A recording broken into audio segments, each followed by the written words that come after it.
আসসালামু আলাইকুম। শরীফ কিচেনে আপনাদের সবাইকে স্বাগতম। সঙ্গে আছি আমি ফয়সাল শরীফ। আজকে আপনাদেরকে রান্না করে দেখাবো নারকেল বাটা দিয়ে দেশি শাপলা। এখন শাপলাগুলোকে আমি ভালো করে কুটে নিচ্ছি।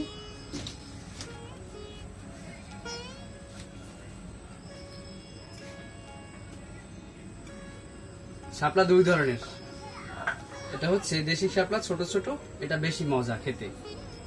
এগুলো চিংড়ি মাছ দিয়ে রান্না করলে বেশি মজা লাগে, কিন্তু চিংড়ি মাছ ছাড়া যদি নারকেল দিয়ে রান্না করা হয় তাহলেও আরো ভালো লাগে। এখন আমি ছোট ছোট করে শাপলাটাকে ভালো করে আগে কুটে নেব। ছোটবেলায় যখন ঘরে শাপলা কিনে আনতো তখনই শাপলা দিয়ে একটা মালা তৈরি করতাম, কিন্তু এখন নিজে শাপলা রান্না করতেছি, এখন আর মালা তৈরি করার সময় নেই। এতটুকু সাইজ রেখে কুটে নিলেই হবে। আমার একে একে সবগুলো শাপলা কোটা শেষ। এখন এই শাপলাগুলোকে আমি গরম পানিতে সেদ্ধ করে নেব। শাপলাগুলোকে আমি রাইস কুকারে দিয়ে প্রথমে সেদ্ধ করে নেব। শাপলার মধ্যে দিয়ে দিচ্ছি পানি, দিয়ে দেব পরিমাণ মতো লবণ, দিয়ে দিচ্ছি হলুদের গুঁড়া, চেরা দিয়ে একটু নাড়াচাড়া দিয়ে দিচ্ছি। ঢাকনা দিয়ে কারেন্টে বসিয়ে দিচ্ছি। আমার রাইস কুকারে শাপলা সেদ্ধ হতে হতে এতক্ষণে আমি অন্যান্য মশলাগুলোকে রেডি করে নিচ্ছি। এখন প্রথমে আমি গ্যাসটাকে ওপেন করে দেব।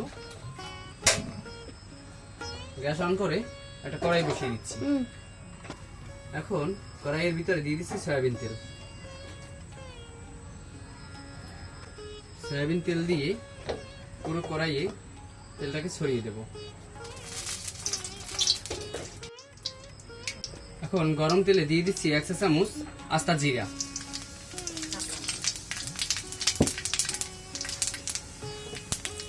তেলের ভিতরে দিয়ে দেব পেঁয়াজ বাটা, দিয়ে দিচ্ছি আদা বাটা, রসুন বাটা, দিয়ে দেব সামান্য পরিমাণে লবণ। এখন দিয়ে দিচ্ছি সামান্য পানি,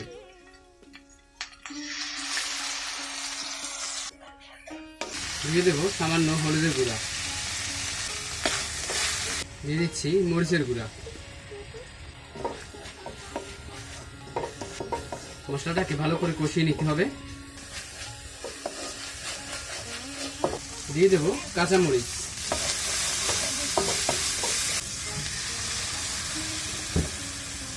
মশলাগুলোকে বারবার পানি দিয়ে কষিয়ে নেব। এখন দিয়ে দেব আজকে রান্নার মূল উপকরণ নারকেল বাটা। নারকেল বাটা দিয়ে দিচ্ছি।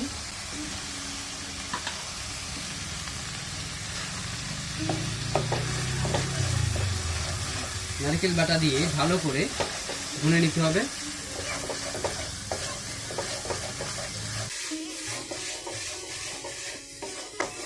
মশলা থেকে কাঁচা গন্ধ না যাওয়া পর্যন্ত আমি অনবরত নেড়ে চেড়ে ভুনতে থাকব।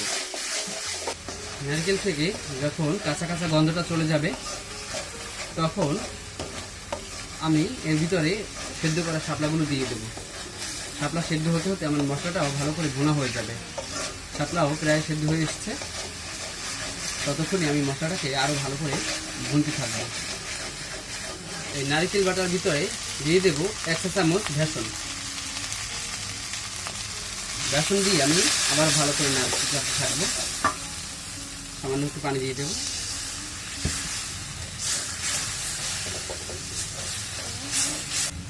বেসন দিলে একটা অন্য রকমের স্বাদ আসবে, শাপলাটা খেতে ভালো লাগবে।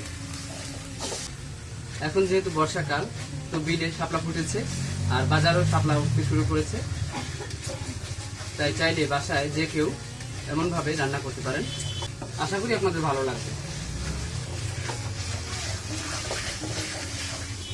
অপরদিকে আমার শাপলাও ভালো মতো সেদ্ধ হয়ে গেছে। এখন আমি শাপলাগুলোকে নামিয়ে একটা ঝাঁপিতে করে ছেঁকে নেব। আমার মশলা ভুনা হতে হতে শাপলাটাকেও আমি রাইস কুকার থেকে নামিয়ে নিয়ে এসেছি। একটা ঝাঁপিতে করে পানি ঝরিয়ে নিয়ে এসেছি। এখন আমি ভুনা মশলার ভিতরে শাপলাটাকে দিয়ে দিচ্ছি। সেদ্ধ করা শাপলাগুলোকে এখন ভুনা মশলার ভিতরে দিয়ে দিচ্ছি।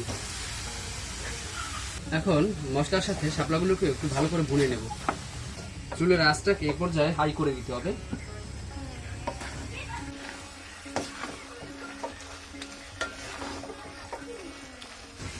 এখন শাপলার স্বাদ বাড়ানোর জন্য এর ভিতরে একটা আস্তা বোম্বাই মরিচ কেটে দিচ্ছি, একটু ঝাল হবে, ভালো লাগবে।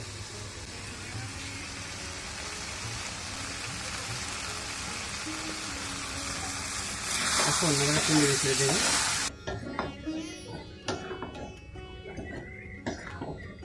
এখন এর মধ্যে দিয়ে দেবো সামান্য পানি, একটু ঝোল ঝোল থাকলে ভালো লাগবে খেতে। শাপলার মধ্যে দিয়ে দেবো ধনিয়া পাতা কুচি। এখন আমি 5 মিনিটের জন্য একটা ঢাকনা দিয়ে ঢেকে দেব। চুলা থেকে নামিয়ে নিচ্ছি।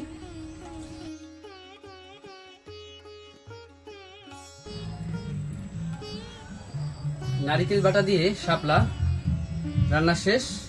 এখন গরম ভাতের সাথে পরিবেশনের পালা। এতক্ষণ আমার সঙ্গে থাকার জন্য আপনাদের সকলকে ধন্যবাদ। দেখা হবে পরবর্তীতে নতুন কোনো রেসিপি নিয়ে। সে পর্যন্ত সবাই ভালো থাকবেন। আল্লাহ হাফেজ।